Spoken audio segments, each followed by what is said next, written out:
Mi nombre es Rafael Santos, y esta es la historia de cómo una de las mujeres más poderosas del país cometió el mayor error de su vida al intentar destruirme públicamente. Era un lunes de diciembre cuando entré por última vez al edificio de vidrio de Imperium Holdings, cargando mi mochila desgastada y el orgullo herido. 3 meses de prácticas en esa empresa habían sido suficientes para que entendiera que, para Isadora Méndez, yo no era más que un muchacho pobre intentando meterse donde no le correspondía. La reunión que lo cambió todo ocurrió en la sala de conferencias del DICIMA de quinto piso. Era la presentación del proyecto de expansión internacional que había desarrollado en las últimas semanas. 3 meses analizando mercados, estudiando competidores, creando hojas de cálculo detalladas. 3 meses de noches sin dormir, porque trabajaba de día y estudiaba administración por la noche en una universidad pública del suburbio. Isadora entró a la sala usando un conjunto Chanel, que probablemente valía más que el sueldo anual de mi madre. A sus 42 años, comandaba un imperio empresarial de 800 millones y se encargaba de que todos lo supieran. Cabello rubio perfectamente peinado, uñas impecables, postura de quien nació en la cuna de oro y nunca tuvo que pelear por nada. Cuando me llamó becario, sin siquiera molestarse en usar mi nombre, supe que el tono de la reunión no sería favorable. Respiré hondo y comencé la presentación. Había estudiado cada detalle, cada número, cada proyección. El plan era sólido. Expansión hacia mercados latinoamericanos, empezando por Chile y Argentina, con foco en la clase media emergente. La inversión inicial sería alta, pero el retorno podría triplicarse en 5 años. Durante 20 minutos, hablé con la pasión de quien realmente creía en lo que presentaba. Mostré gráficos, comparé con casos de éxito, detallé cada etapa de la implementación. Cuando terminé, hubo un silencio tenso en la sala que ya presagiaba lo que vendría. Isadora se levantó lentamente, caminó hasta el frente de la mesa y me miró como quien observa un insecto molesto. Sus palabras comenzaron como un golpe certero. Cuestionó si en serio pensaba que un muchacho de 22 años, que probablemente nunca había salido de Brasil, tenía la competencia para sugerir estrategias internacionales para una empresa como la suya. Intenté argumentar que había investigado todos los datos, analizado cada variable, pero ella me interrumpió con una risa cruel. Preguntó con qué experiencia hablaba, con qué conocimiento del mundo. Y entonces vino el golpe fatal. Reveló mi origen ante todos en la sala. Dijo que vivía en una favela en Ciudad de Tiradentes, que estudiaba en una universidad de segunda categoría, que mis padres eran obrero y empleada doméstica. La sala quedó en absoluto silencio. Los demás ejecutivos bajaron la mirada, claramente incómodos, pero nadie tuvo el coraje de decir nada. Isadora continuó la masacre sin piedad. Explicó cuál era mi problema. Tenía pretensiones por encima de mi realidad. Creía que ver algunos videos en YouTube y leer unos informes me calificaba para jugar al mismo nivel que personas como ella. Luego vino la lección de vida que jamás olvidaría. Se acercó más, los ojos brillando con una crueldad que quedó grabada en mi memoria para siempre. Me explicó cómo funcionaba el mundo. Había personas nacidas para liderar y personas nacidas para servir. Yo era de la segunda categoría, y cuanto antes lo aceptara, menos humillaciones pasaría en la vida. Me quedé temblando de rabia y humillación, sintiendo las lágrimas arder detrás de los ojos. No eran solo las palabras de ella. Era la forma en que los demás ejecutivos asentían en silencio, como si mi origen pobre fuera realmente una limitación insalvable. Mi práctica terminó en ese momento. Me despidió fríamente, sugiriendo que buscara oportunidades más acordes a mi nivel social. Tal vez un curso técnico, algo así. La condescendencia en su voz dolió más que cualquier grito. Salí de esa sala tambaleando como si me hubieran golpeado el estómago. Recogí mis pocas pertenencias en el escritorio que ocupaba en el rincón de la oficina, ignorando las miradas compasivas de los empleados que habían presenciado mi humillación a través de las paredes de vidrio de la sala de reuniones. En la salida del edificio, me detuve en la acera y miré hacia arriba. viendo esos 15 pisos de cristal que representaban todo lo que Isadora Méndez había conquistado. En ese momento, con el corazón partido y el orgullo hecho trizas, me hice una promesa que cambiaría el rumbo de mi existencia. Un día volvería. No como empleado, no como practicante, no como el muchacho pobre al que ella había humillado. Volvería como propietario, como patrón, como alguien a quien ella se vería obligada a respetar. Isadora Méndez creía conocer a Rafael Santos, el becario humilde que necesitaba la práctica para sobrevivir, pero no tenía idea de quién era yo realmente por dentro. No sabía de la determinación que corría por mis venas, de la inteligencia que heredé de mi abuelo, de la capacidad de trabajo que mi madre me enseñó desde niño. Y, sobre todo, no sabía que la humillación puede ser la mejor escuela para quien tiene el valor de aprender del dolor, transformar la rabia en combustible y usar el desprecio de los otros como motivación para demostrar que estaban equivocados.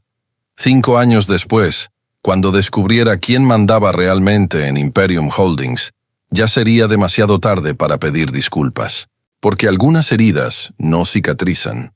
Algunas humillaciones se transforman en fuerza motriz, y algunas venganzas valen la pena esperar toda una vida para ejecutarlas con perfección.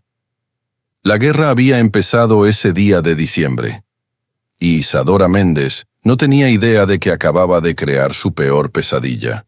El muchacho pobre que despreció estaba a punto de convertirse en el hombre que definiría su destino. Los 3 días siguientes a la humillación fueron los peores de mi vida. Volví a casa ese lunes con el peso del mundo sobre los hombros, sabiendo que tendría que contarle a mi madre que había perdido la práctica.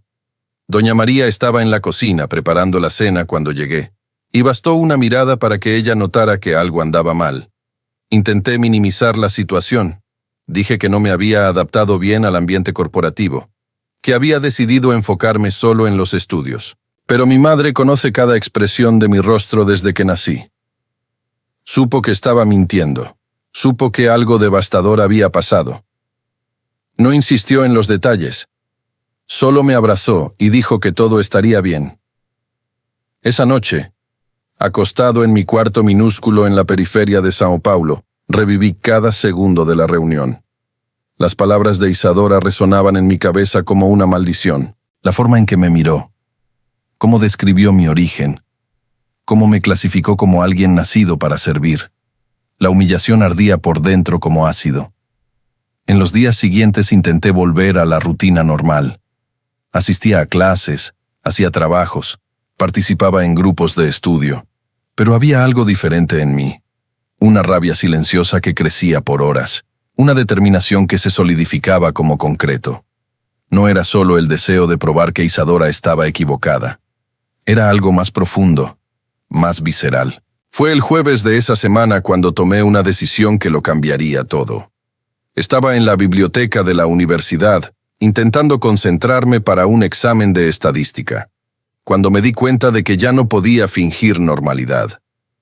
El ambiente académico de pronto me pareció demasiado pequeño, demasiado lento para la urgencia que sentía dentro. Busqué al coordinador del curso al final de la tarde. El profesor Enrique era un hombre sabio que siempre me había apoyado, reconociendo mi potencial aun cuando otros dudaban. Le expliqué que necesitaba suspender temporalmente la carrera, que había surgido una oportunidad que no podía perder. Intentó convencerme de que continuara. Argumentó que faltaba solo 1 año para graduarme, que era peligroso abandonar los estudios ahora, pero yo ya había tomado la decisión. No estaba abandonando, estaba redirigiendo. La humillación me había enseñado algo crucial. El mundo de los negocios no respetaba títulos tanto como respetaba resultados. El viernes hice algo que jamás imaginé. Fui a la sucursal del Banco do Brasil en el centro y retiré todos mis ahorros. Eran apenas $3,200 que había juntado trabajando fines de semana como mesero, pero era todo lo que tenía. Era mi capital inicial, mi apuesta al futuro. La decisión siguiente fue aún más radical. Llamé a mi primo André, que vivía en Florianópolis y trabajaba en comercio electrónico. Andrés siempre me habló de las oportunidades del sur, de cómo el mercado estaba en expansión y necesitaba gente con visión. Le conté mi situación. omitiendo los detalles más dolorosos de la humillación, y le pregunté si había lugar para mí allá. André se sorprendió por mi decisión repentina, pero dijo que podía ayudarme. Conocía a personas que estaban montando startups, pequeñas empresas que necesitaban a alguien con conocimientos de administración y muchas ganas de trabajar. El sueldo sería bajo al principio, pero habría participación en las ganancias si las empresas despegaban. Ese fin de semana, mientras hacía mi maleta con la poca ropa que tenía, reflexioné sobre lo que estaba haciendo. Dejaba atrás todo lo que conocía, familia, amigos, la universidad, la zona de confort de la vida que siempre había llevado. Era un salto al vacío, una apuesta arriesgada basada solo en la certeza de que ya no podía seguir siendo quien era. Mi madre lloró cuando le conté sobre el traslado. Intentó convencerme de quedarme. Dijo que podríamos encontrar otra práctica en São Paulo, que no necesitaba huir de los problemas. Pero no era huida. Era estrategia. Necesitaba salir de ese ambiente donde todos me veían como el muchacho pobre de la periferia. Necesitaba un lugar donde pudiera reinventarme. El lunes por la mañana estaba en la terminal de Tietê, con una maleta a cuestas y un sueño imposible en el pecho.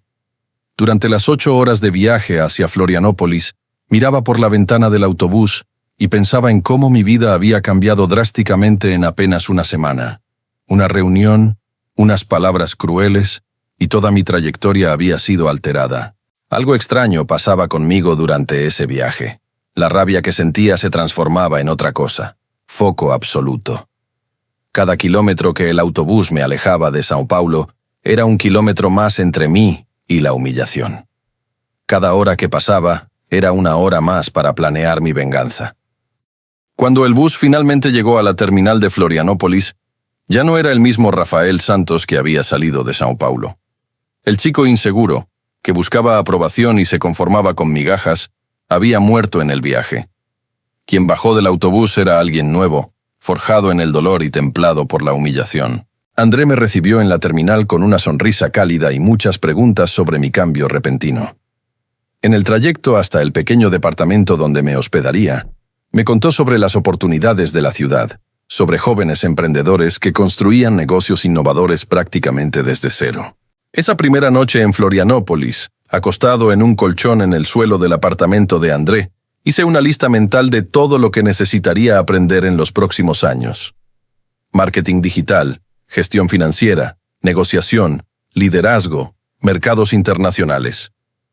Cada habilidad sería un arma en el arsenal que estaba construyendo. La última imagen antes de dormir fue el rostro de Isadora Méndez cuando me despidió como si fuera basura. Sonreí en la oscuridad, imaginando su expresión cuando descubriera que había subestimado por completo al muchacho pobre de la periferia. A partir de ese momento, cada día estaría dedicado a un solo objetivo: volver a São Paulo como propietario de la empresa que me humilló. No importaba cuánto tiempo llevara, ni cuántos sacrificios fueran necesarios. La guerra había empezado, y yo apenas jugaba el primer movimiento del tablero. Isadora creía haber destruido mi carrera en esa reunión. En realidad, había creado un monstruo que ella aún no conocía. Los primeros 6 meses en Florianópolis fueron una inmersión brutal en la realidad del mundo empresarial. André me presentó a Lucas Ferreira, un joven de 28 años, que estaba montando una empresa de consultoría en marketing digital. Lucas necesitaba a alguien que organizara la parte administrativa y financiera de la naciente compañía. Y yo necesitaba una oportunidad para aprender. El sueldo era ridículo, $1,200 por mes por trabajar 12 horas al día. Pero lo que recibía a cambio era infinitamente más valioso que el dinero. Lucas me enseñó cómo funcionaba el mercado digital, cómo pequeñas empresas podían competir con gigantes usando estrategias inteligentes, cómo Internet había democratizado las oportunidades de negocio. Vivía en un cuarto alquilado de 8 metros cuadrados en el centro de Florianópolis. Un espacio minúsculo, con apenas una cama individual, una mesita de estudio y un pequeño armario. Pero por las noches, ese cubículo se transformaba en mi universidad particular. Estudiaba todo lo que encontraba sobre gestión empresarial, marketing, finanzas, mercados internacionales. La diferencia entre mi nueva rutina y la vida que llevaba en São Paulo era abismal. Me levantaba a las 5 de la mañana para estudiar 2 horas antes del trabajo. Durante el almuerzo, en lugar de descansar, leía artículos sobre emprendimiento y casos de éxito. Por la noche, cuando volvía, pasaba otras 3 horas estudiando cursos online gratuitos. Fue en esas madrugadas de estudio que descubrí algo fundamental. El mercado brasileño era extremadamente provinciano.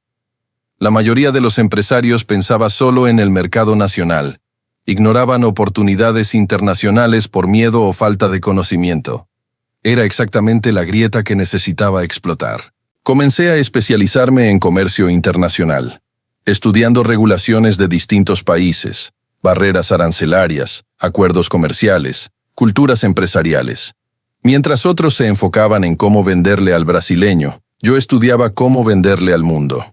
La humillación de Isadora sobre mi falta de experiencia internacional se convirtió en mi principal motivación. Después de 8 meses trabajando con Lucas, recibí una oferta inesperada. Marina Costa, una empresaria de 35 años que conocí en un networking local, estaba montando una startup tecnológica y me ofreció una sociedad minoritaria. Ella ponía $50,000 como capital inicial y yo entraba con conocimiento en gestión y marketing internacional. La decisión fue difícil. Significaba renunciar a la seguridad de un sueldo fijo para apostar por un negocio incierto. Pero también era el primer paso real hacia mi objetivo final. Acepté la oferta y me convertí en socio minoritario de Techsul, una empresa que desarrollaba soluciones de automatización para pequeñas empresas. Los primeros meses como emprendedor fueron un baño de realidad. Descubrí que administrar un negocio era infinitamente más complejo que estudiar administración. Cada día traía problemas nuevos, proveedores que retrasaban entregas, clientes que no pagaban, empleados que faltaban, regulaciones que cambiaban. También descubrí algo sobre mí que nunca había percibido. Tenía una capacidad natural para resolver problemas complejos. Mientras Marina se ocupaba de lo técnico, yo visualizaba estrategias de crecimiento, identificaba oportunidades de mercado y preveía tendencias. Durante el primer año de Techsul comencé a construir mi red internacional. Participaba en webinars con empresarios de otros países. Me comunicaba por correo con ejecutivos de Argentina, Chile y Uruguay. Lentamente, creaba las conexiones que necesitaría más adelante. La empresa creció más rápido de lo esperado. Al final del primer año, teníamos 15 empleados y facturación mensual de $180,000. Mi participación en las ganancias me permitió finalmente salir del cuartito alquilado y vivir en un departamento decente. Por primera vez desde la humillación sentí que estaba construyendo algo sólido. Pero el crecimiento de Techsul era solo la base de la pirámide que estaba armando. Por las noches, cuando Marina se iba, yo analizaba reportes de mercado, estudiaba movimientos de grandes empresas, buscando oportunidades de adquisición. Así descubrí algo interesante sobre Imperium Holdings, la empresa de Isadora. A través de reportes públicos noté que tenía dificultades en algunos sectores. 2 contratos importantes habían sido cancelados el año anterior y la compañía había perdido participación en áreas estratégicas. La información me dio una sensación extraña, mezcla de satisfacción y anticipación. Isadora no era tan invencible como parecía en aquella reunión casi 2 años antes. Como cualquier empresa, Imperium tenía vulnerabilidades, y yo estaba aprendiendo exactamente cómo identificarlas y explotarlas. Durante el segundo año de Techsul, implementé estrategias de crecimiento más agresivas. Cerramos contratos con empresas en Argentina y Uruguay, nos expandimos al mercado chileno y formamos alianzas con proveedores internacionales. Mi experiencia en comercio exterior rendía frutos prácticos. Marina quedó impresionada con mi capacidad de negociación internacional. Ella conocía lo técnico. Yo sabía transformar tecnología en oportunidad global. Nuestra sociedad funcionaba y los resultados se vieron en la facturación. Al final del segundo año, Techsul era una de las startups más exitosas de Florianópolis. Éramos referencia en automatización empresarial para pymes. Teníamos presencia en 4 países y facturación anual de 3,2 millones. Mi participación me permitía vivir cómodamente e invertir en nuevos proyectos. Pero el éxito de Techsul era solo el primer paso del plan mayor que se formaba en mi cabeza. Supe que la venganza no se ejecuta con prisa. Debía ser meticulosa, inevitable, devastadora. Fue a finales de ese segundo año que recibí una llamada que cambiaría todo. Un headhunter de São Paulo me ofrecía un puesto como director financiero en una empresa mediana. El salario era tentador, pero lo rechacé de inmediato. No quería volver como empleado. Mi madre llamaba cada semana preguntando cuándo volvería a São Paulo. Decía que me extrañaba y que quería verme establecido. Prometí que volvería pronto, pero no contaba detalles del plan. Ella no entendería por qué estaba construyendo un imperio para destruir a una sola persona. Cada día en Florianópolis me hacía más fuerte, más inteligente, más peligroso para quien me subestimó. El muchacho inseguro que Isadora humilló estaba muerto. En su lugar había nacido un empresario calculador que conocía cada movimiento del juego. Cuando volviera a São Paulo, no sería el mismo Rafael Santos que salió. Sería alguien que Isadora jamás imaginó que yo podría ser.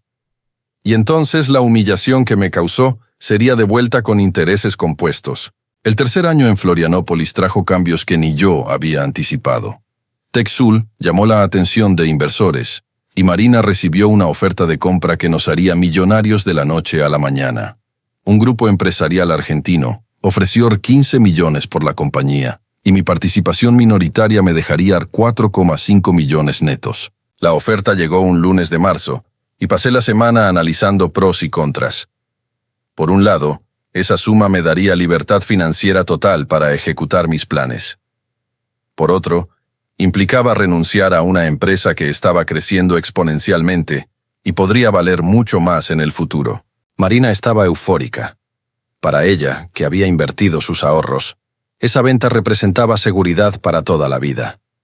Me presionó para aceptar, argumentando que oportunidades así no aparecen dos veces. Esa semana, ocurrió algo curioso. Recibí una llamada de un viejo compañero de la universidad en São Paulo. Había visto mi nombre en una nota sobre startups prometedoras del sur y quería saber cómo estaba.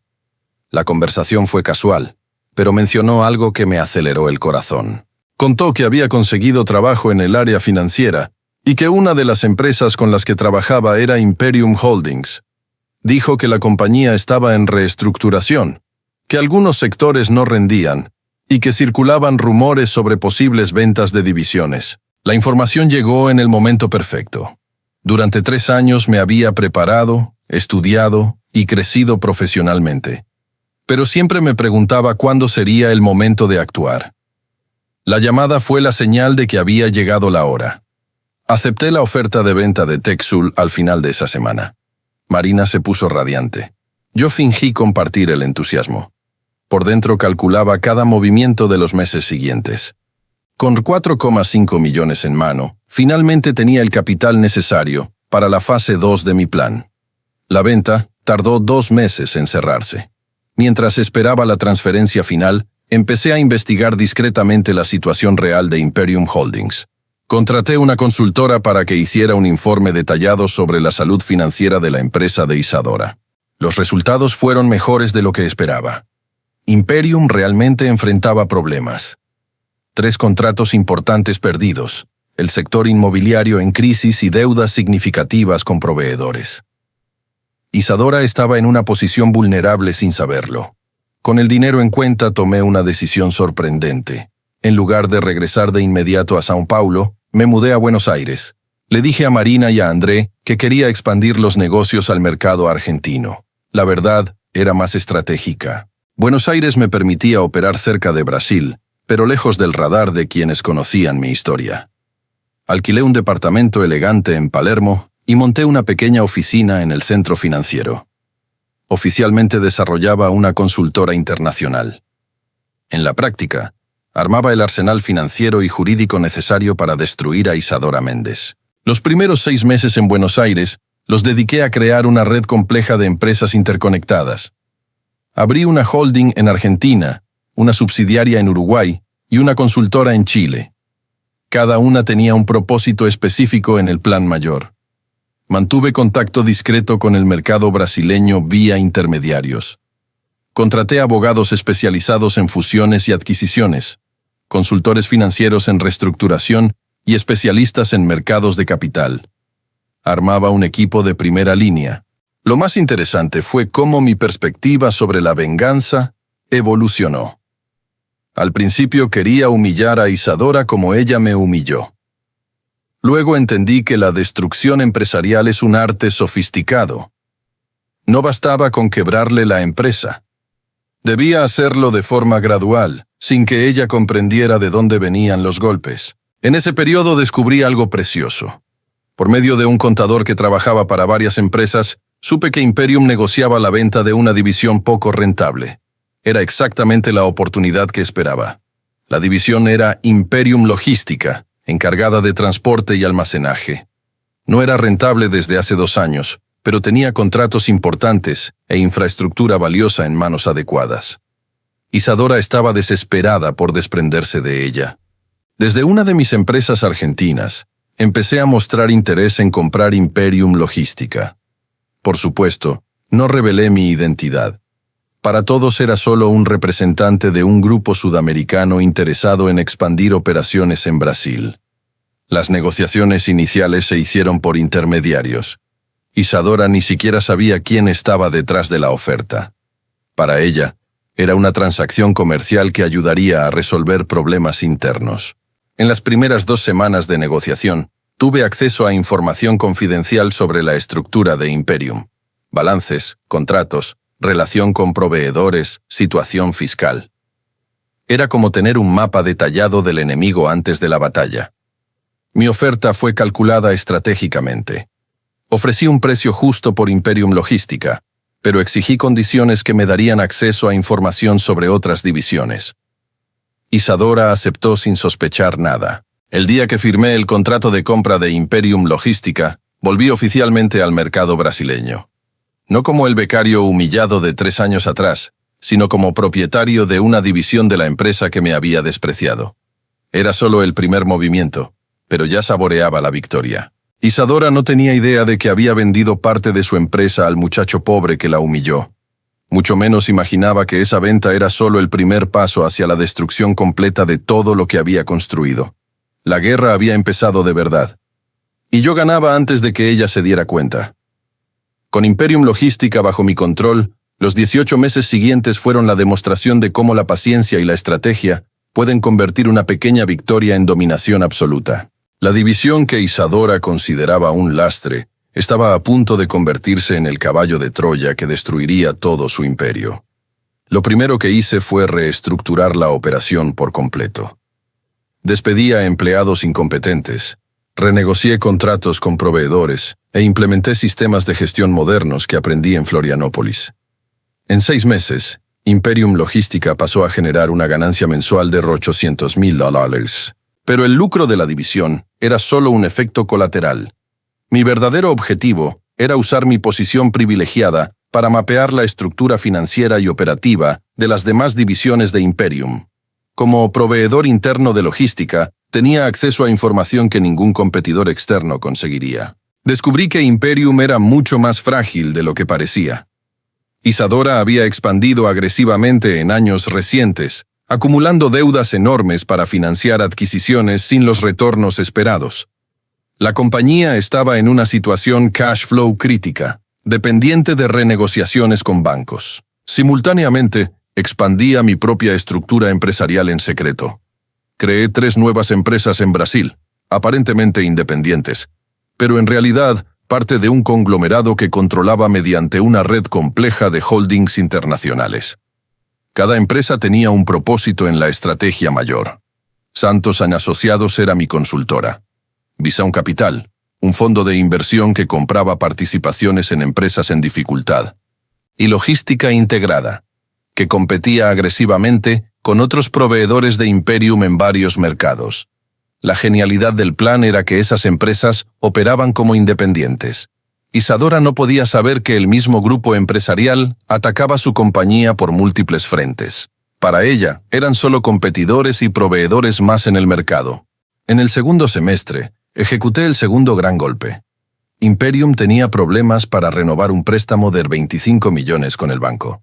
El banco cambió políticas de crédito y exigía garantías adicionales que Isadora no podía ofrecer.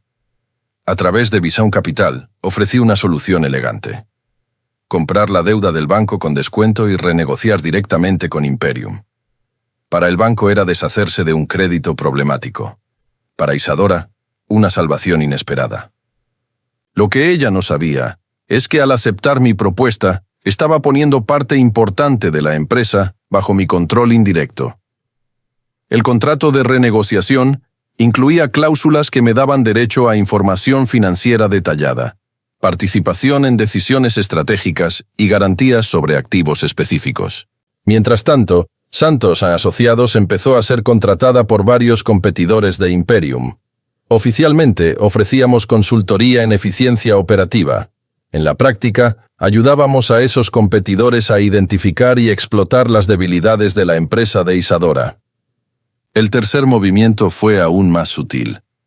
Logística Integrada comenzó a pujar agresivamente por contratos que tradicionalmente pertenecían a Imperium Logística. Como conocía exactamente costos y márgenes internos, podía hacer ofertas imposibles de igualar. En pocos meses, Imperium Logística empezó a perder contratos importantes contra mi propia empresa. Irónicamente, usaba la información obtenida siendo propietario de la división para destruirla como competidor externo. Era un conflicto de intereses absoluto, pero ejecutado con tal complejidad que sería imposible probar. Isadora notó que algo iba mal cuando las dificultades se intensificaron a principios del año siguiente. Contratos se cancelaban, los acreedores exigían más, competidores parecían conocer información confidencial. Pero ella no lograba identificar un patrón. Entonces, tomé una decisión arriesgada pero necesaria. Concerté una reunión con Isadora a través de Santos Asociados, ofreciéndole servicios de consultoría para identificar los problemas que afectaban a la empresa. Sería nuestra primera reunión en 4 años, pero ella no tenía idea de quién estaba detrás de la consultora. La reunión fue un jueves por la mañana en la oficina de Imperium Holdings. Al prepararme sentí mezcla de ansiedad y satisfacción. Por fin estaría frente a la mujer que me humilló, pero ahora las posiciones de poder estaban invertidas. Contraté uno de los mejores trajes que el dinero compraba. Me corté el cabello en un salón caro y compré zapatos italianos que costaron más que mi sueldo de mes. Pero lo más importante fue la confianza que irradiaba. 4 años de éxito empresarial me habían transformado completamente. La recepcionista me atendió con la cortesía reservada a consultores importantes. Me condujeron al despacho principal, donde Isadora me esperaba. En los años transcurridos ella había envejecido. El estrés dejó marcas en su rostro y su arrogancia no era la misma. Cuando nuestros ojos se encontraron, sentí una satisfacción profunda y silenciosa. Isadora no me reconoció. Para ella era solo otro consultor, intentando vender servicios. La transformación física y psicológica fue tan completa que no conectó al empresario elegante conmigo, el becario que humilló años atrás. Durante la reunión mantuve una postura profesional impecable. Analicé los problemas con precisión quirúrgica, ofrecí soluciones aparentemente brillantes y demostré un conocimiento técnico que impresionó incluso a Isadora.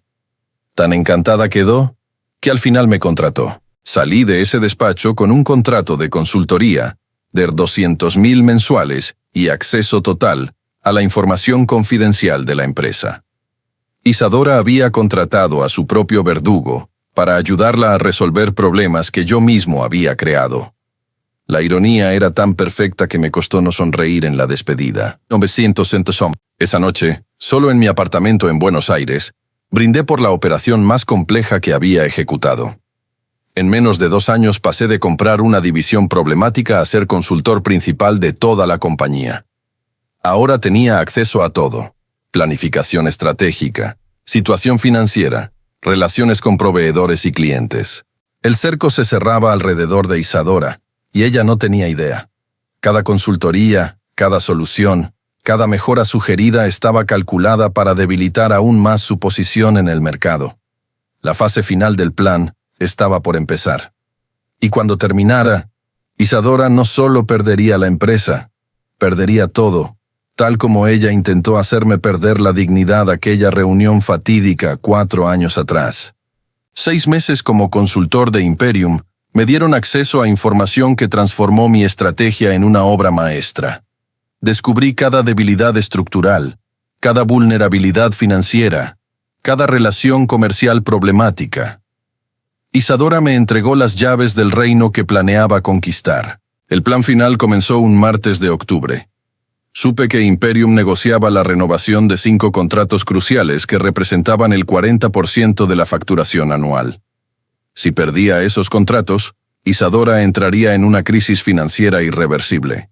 Durante los 2 meses siguientes, usé todas mis empresas para sabotear discretamente esas negociaciones.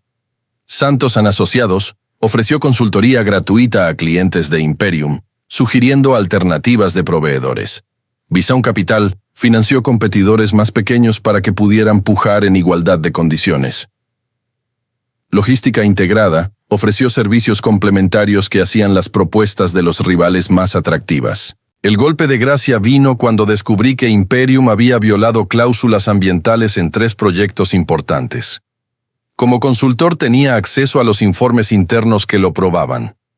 De forma anónima, envié esa información a los organismos ambientales competentes. La multa ambiental de 12 millones llegó un jueves. Ese mismo día, 2 de los 5 contratos fueron cancelados. El viernes, los bancos acreedores exigieron garantías adicionales que Isadora no pudo ofrecer.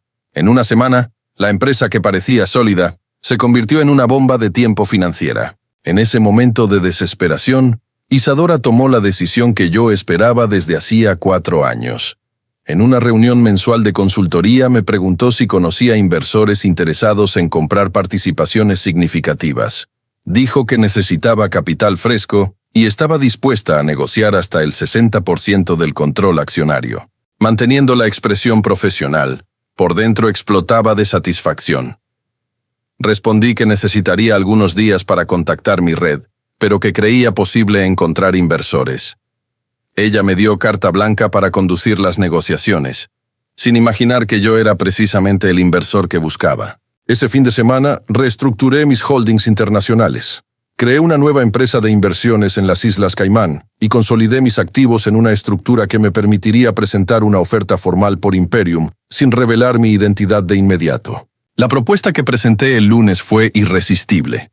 Ofrecí 80 millones por el 75% de la empresa, asumiendo todas las deudas y garantizando el mantenimiento de los empleados por al menos 2 años.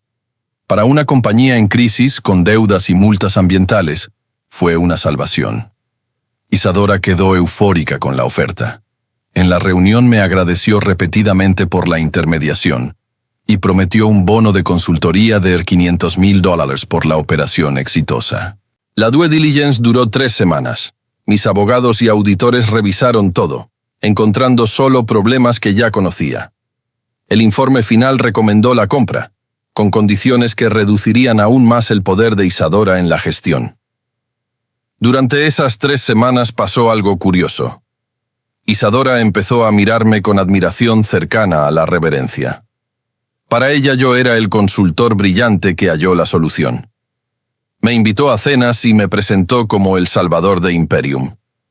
La ironía era deliciosa. La mujer que me humilló por no tener calificaciones ahora me veía como un genio empresarial. No sabía que cenaba con el mismo muchacho pobre que despreció 4 años atrás. La firma del contrato fue un viernes de diciembre, exactamente 4 años después de mi humillación en ese mismo edificio. La ceremonia fue en la sala del 15º piso, la misma donde todo comenzó. Isadora firmó con una sonrisa de alivio, creyendo haber encontrado un socio estratégico. Yo firmé como representante del fondo comprador. Legalmente era un ejecutivo más conduciendo una adquisición. Personalmente era el momento de la venganza más elaborada que había planeado. Después de la firma, Isadora dio un pequeño discurso. La empresa entraba en una nueva fase. Los nuevos inversores traerían capital y expertise internacional. El futuro nunca había parecido tan prometedor. Aplaudieron educadamente, sin saber que aplaudían su propia destrucción. Cuando todos salieron de la sala me quedé unos minutos mirando por la misma ventana donde salí humillado 4 años antes. La vista era la misma, pero yo era otra persona. El becario inseguro se había convertido en el propietario de la empresa que lo rechazó. El fin de semana preparé con cuidado la revelación que ocurriría el lunes siguiente. Sería mi primera reunión como controlador de Imperium, y Isadora aún no sabía quién había comprado la compañía. Cité la reunión para las 9 de la mañana, la misma hora de la presentación desastrosa que cambió mi vida. Invité a todos los ejecutivos senior, incluidos algunos presentes en mi humillación original. Sería el momento de ajustar cuentas no solo con Isadora, sino con todos los que consintieron silenciosamente mi humillación. La mañana de la reunión, entré con el mismo traje de la firma, pero esta vez llevaba una carpeta con documentos que revelarían mi verdadera identidad. Durante 4 años, ensayé cada palabra que diría. Me senté en la cabecera, en la silla tradicionalmente ocupada por el presidente. Algunos ejecutivos se extrañaron, pero nadie dijo nada. Isadora asumió que era una cortesía al representante de los nuevos inversores. Abrí la carpeta y puse sobre la mesa los documentos que probaban mi propiedad de la empresa. Aún sin decir palabra, el silencio en la sala fue absoluto, todos aguardando el inicio de la reunión. Fue entonces cuando pronuncié las palabras que había ensayado. A partir de hoy, yo no era más el consultor Rafael Santos. Era Rafael Santos, presidente y propietario mayoritario de Imperium Holdings. El choque fue total. Ejecutivos se miraron confundidos intentando entender qué ocurría. Isadora palideció, procesando que el consultor admirado se había convertido en el dueño de la empresa que vendió. Pero lo mejor aún estaba por venir. En ese momento Isadora aún no había hecho la conexión final. Sabía que yo era el nuevo dueño, pero no tenía idea de quién era en su vida. Era hora de completar la revelación que haría perfecta mi venganza. El silencio en la sala era ensordecedor. Largos segundos sin movimiento, sin respiraciones que rompieran la tensión tras mi primera revelación. Isadora me miraba con confusión absoluta, tratando de procesar cómo el consultor que admiraba se volvió dueño de la empresa. Me levanté lentamente y caminé hasta la ventana, la misma desde la que contemplé mi humillación 4 años antes. Esta vez, la vista representaba conquista, no derrota. Al volverme, supe que había llegado el momento de la revelación final. Empecé hablando sobre la importancia de conocer la historia de una empresa antes de asumirla. Dije que había pasado años estudiando cada detalle de Imperium. No solo los números, sino también la cultura organizacional, los valores y la forma en que se trataba al personal. Isadora mostró inquietud. Había algo en mi tono y en la forma de conducir la reunión que despertaba una memoria lejana. Me observaba con creciente atención, como si tratara de armar un rompecabezas. Continué mencionando casos específicos que había descubierto. Empleados tratados inadecuadamente. Hablé de la importancia de crear un ambiente donde todos fueran respetados, independientemente de su origen social o formación. Fue entonces que mencioné un caso en particular. Un joven becario que fue humillado públicamente en una reunión y despedido no por incompetencia, sino por prejuicio social. El rostro de Isadora palideció visiblemente. Conté la historia casi como si la hubiera encontrado en una auditoría. Describí cómo el becario presentó un proyecto sólido de expansión internacional, pero fue ridiculizado y despedido por su origen humilde. Algunos ejecutivos se removieron incómodos, recordaban vagamente aquella reunión. Isadora se agitó. Sus manos temblaban y me miraba con creciente intensidad, como si una conexión estuviera formándose en su mente. Caminé hasta la mesa y saqué una carpeta que traje especialmente para el momento. Saqué una copia del proyecto de expansión que presenté 4 años atrás como becario. El mismo documento que ella había descartado y ridiculizado sin analizar. Puse el documento en el centro de la mesa, a la vista de todos, y dije que ese proyecto que entonces consideraron amateur se había convertido en la base del plan de expansión que quería implementar en la compañía. Irónicamente, las ideas despreciadas serían ahora ejecutadas por su autor, pero esta vez como propietario, no como becario. El choque en el rostro de Isadora fue devastador. Miró el documento, luego a mí, y de nuevo al papeleo. Sus manos temblaron con más intensidad, y pude ver el momento exacto en que la conexión final se hizo en su mente. Su voz salió en un susurro ronco cuando finalmente pronunció mi nombre completo. Rafael Santos. No el consultor Rafael Santos ni el empresario Rafael Santos, sino el becario Rafael Santos, que humilló en esa misma sala 4 años antes. Asentí con la cabeza, manteniendo el contacto visual. Vi el terror instalarse en su expresión, la comprensión devastadora de que durante años la habían manipulado. Con calma quirúrgica expliqué cómo pasé 4 años construyendo un imperio, con el único objetivo de regresar como propietario, cómo cada movimiento, cada inversión y decisión fueron calculados para llegar a ese momento de venganza perfecta. Revelé que compré Imperium Logística, sin que ella supiera mi identidad, que creé múltiples empresas para sabotear su negocio desde distintas frentes y que me convertí en su consultor de confianza para acceder a información privilegiada que ahora usaba contra ella. Isadora intentó levantarse, pero sus piernas fallaron. Cayó de nuevo en la silla, pálida y con los ojos desorbitados por el pánico. Finalmente entendía la magnitud de la manipulación que sufrió, la complejidad del plan que ejecuté durante años. Los demás ejecutivos estaban en shock. Algunos recordaban vagamente mi figura como becario. Otros comenzaban a entender que presenciaban la venganza empresarial más elaborada de sus carreras. El silencio solo se rompía por la respiración agitada de Isadora. Entonces pronuncié las mismas palabras que ella usó para humillarme, pero con los papeles invertidos. Expliqué cómo hay quienes subestiman a otros por prejuicios y cómo hay quienes convierten esa subestimación en ventaja competitiva. Le dije que cometió el error fatal de juzgar mi capacidad por mi origen en vez de evaluar mi trabajo, que confundió humildad con inferioridad, sencillez con incapacidad, que me dio la motivación perfecta para demostrar que estaba equivocada. Isadora logró hablar. Pidió perdón. Dijo que no sabía, que si pudiera volver atrás lo haría distinto. Pero respondí que las disculpas eran irrelevantes. El momento para la reconciliación había pasado hace años. Le expliqué que, desde ese momento, tenía 2 opciones: aceptar una posición subordinada en la empresa que una vez dirigió, trabajando bajo mis órdenes, o vender su participación restante y marcharse definitivamente. La decisión era suya, pero en cualquiera de los casos nunca volvería a controlar Imperium. La ironía final fue perfecta. La mujer que me humilló por creer que debía conocer mi lugar, ahora tendría que aprender cuál era su lugar en el mundo que yo construí. El becario humilde que despreció se convirtió en el patrón que decidiría su futuro. Cuando la reunión terminó, Isadora salió tambaleándose, tal como yo salí 4 años antes. La diferencia era que ella nunca se recuperaría del golpe.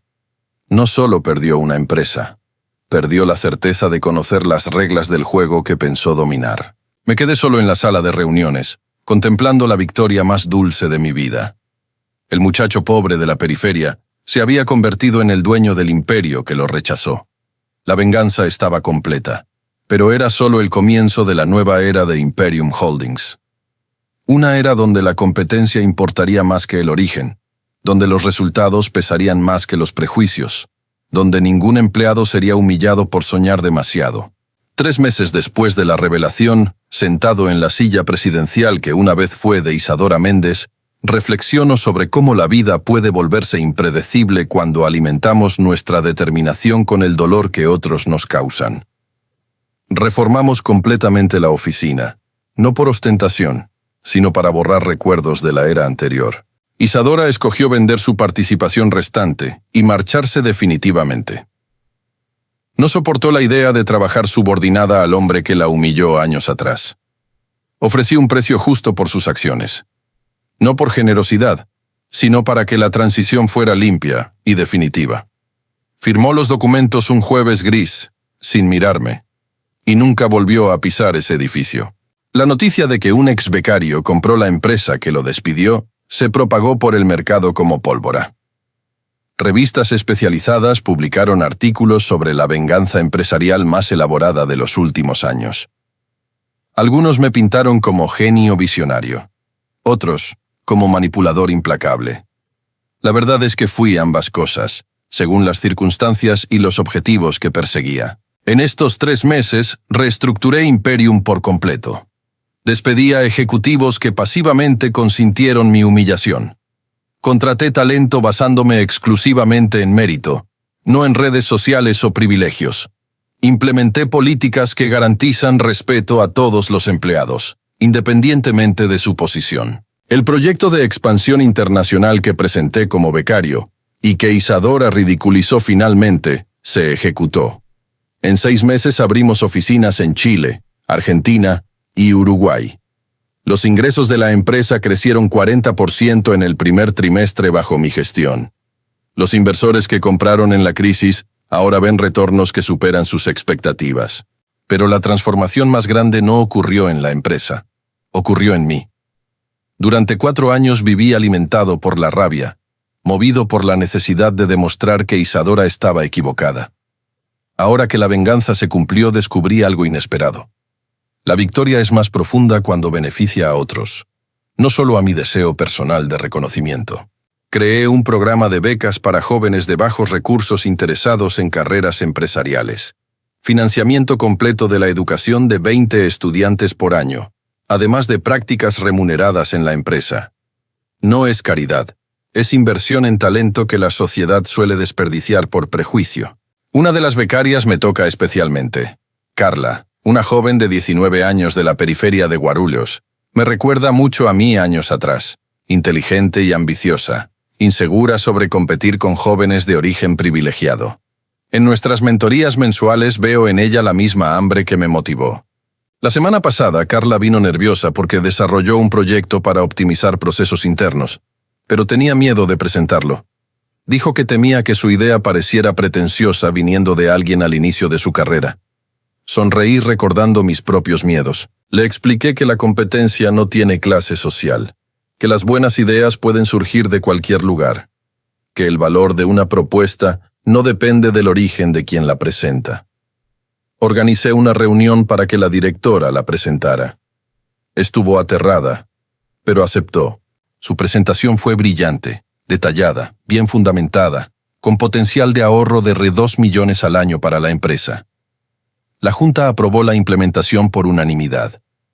Carla salió radiante y recordé cómo habría sido distinto si alguien me hubiera dado esa oportunidad años atrás. En estos meses recibí visitas inesperadas. Mi madre vino a conocer la oficina, aún incrédula de que el hijo que partió humillado se convirtiera en dueño de una empresa de 200 millones. Lloró cuando le mostré su foto en mi escritorio, al lado del diploma de administración que terminé con un curso ejecutivo. André, mi primo que me acogió en Florianópolis, también vino de visita. Contraté la consultora de su empresa para proyectos puntuales. No por nepotismo, sino porque él desarrolló competencias valiosas. Nuestra sociedad profesional se basa en resultados, no en lazos familiares. Lucas, mi antiguo mentor en TechSoul, me propuso una nueva sociedad. Tiene un proyecto de tecnología educativa que se alinea con mi visión de democratizar oportunidades. Estamos negociando los términos de una inversión que puede impactar la educación de miles de jóvenes. La visita más significativa fue la de Elena, una ejecutiva que trabajó con Isadora por 15 años. Pidió una reunión para disculparse por lo ocurrido en aquella reunión fatídica. Dijo que siempre supo que mi proyecto era sólido, pero no tuvo coraje de contradecir a Isadora en público. No guardé rencor contra Elena. Era otra empleada intentando conservar su puesto en una cultura empresarial tóxica. Le ofrecí una dirección reconociendo sus competencias reales. Su experiencia, junto con mi visión, está generando resultados excepcionales. Hoy, mirando por la ventana del despacho presidencial, veo São Paulo hasta el horizonte.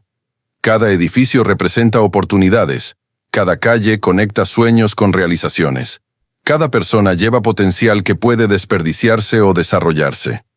Aprendí que el verdadero poder no está en humillar a quienes nos subestimaron, sino en crear oportunidades para quienes la sociedad subestima. La Imperium Holdings de hoy es radicalmente distinta a la que me rechazó años atrás, no solo en números financieros, sino principalmente en cultura organizacional. Creamos un ambiente donde se reconoce talento sin importar origen, donde los errores son aprendizaje y los empleados son tratados con dignidad. Isadora me enseñó, en esa terrible reunión, la lección del tipo de líder que nunca debería ser. Por eso, de manera perversa, le doy gracias.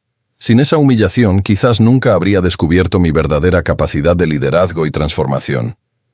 La venganza está completa, pero es solo un capítulo de una historia mayor.